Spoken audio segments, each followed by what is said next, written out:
Alright, ran into these really cool people in Miami.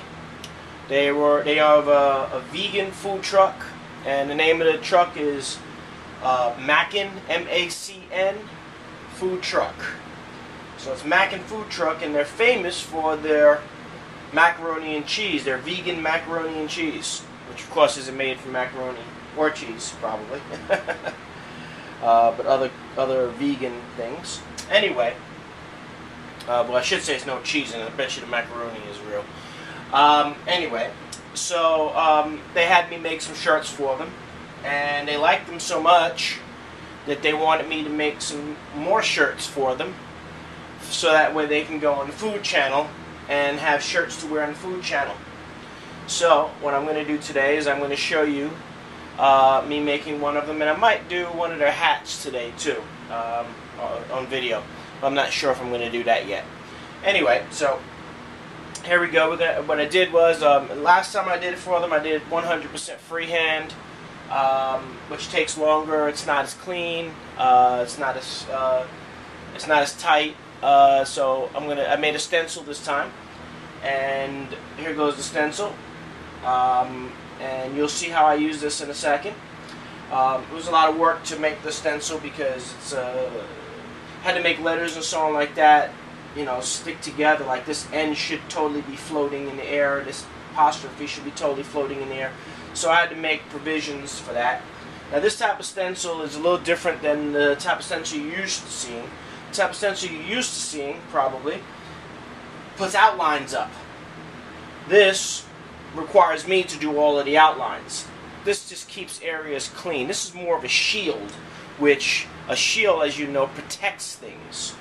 So what I do is I place this. I already put some Super 77 glue on the back of this, and I place it where I want to place it. That's about the right spot right there. And I use a burnisher so that way I can make sure that it sticks nice and good to the shirt. So now it doesn't stick up. Now when I paint over this, I can paint the background, and it keeps all the letter area nice and clean. No overspray or anything like that, except for this corner right here. Didn't seem to take the glue all that well. But so what we do is we take this brown, because this logo is primarily earth tone colors. And it's got a brown trim to it.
No, it doesn't look like much.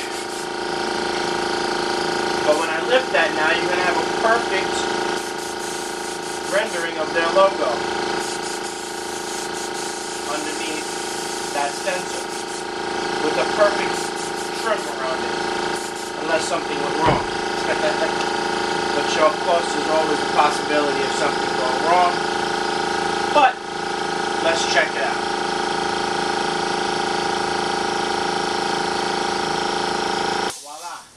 Now we've got their logo there perfectly. Now, the hard part of this is outlining it. what most new airbrush artists are going to find is that the two hardest things to do when it comes to airbrushing t-shirts is outlining and lettering. Lettering is definitely the hardest. Lettering looks like it's easy a lot of times, but lettering is probably the hardest thing. Lettering is probably what separates all of those muralists that do murals and cars and stuff like that. Real tight lettering. Not that I'm the tightest letterer out there, but real tight lettering is probably what separates the mediocre guys from the great guys when it comes to t-shirts. Okay?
And now this is the hard part right here.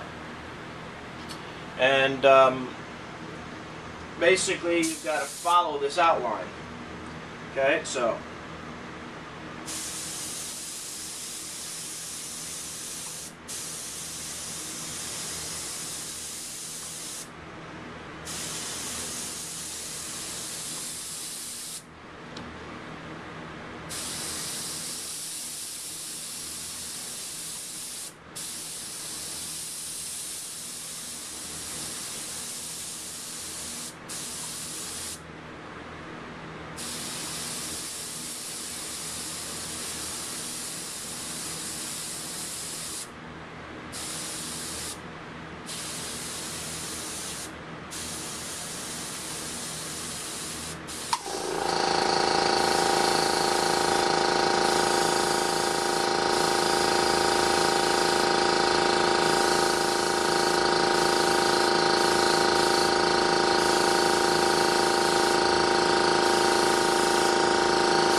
Okay, now the last thing left to do is to tighten up the colors. Because as you can see, when I put the shadow on and so on like that, it covered up some of the brown. And because I didn't want to go too deep and taint the color of the brown too much,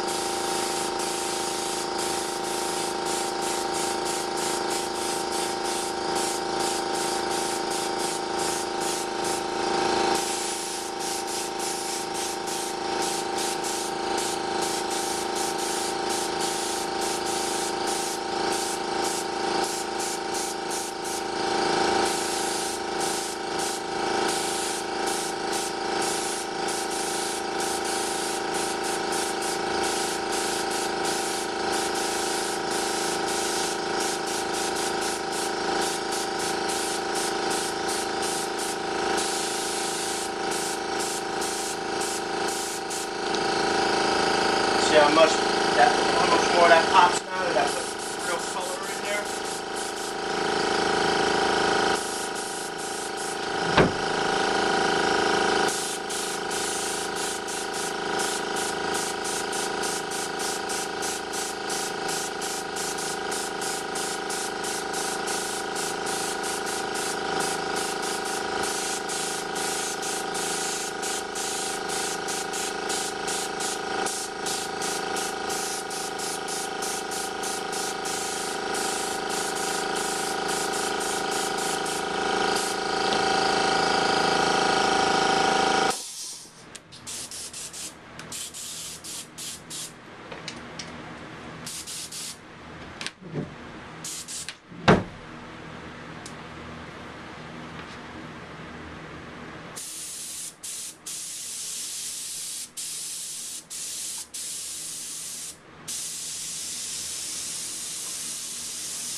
Go.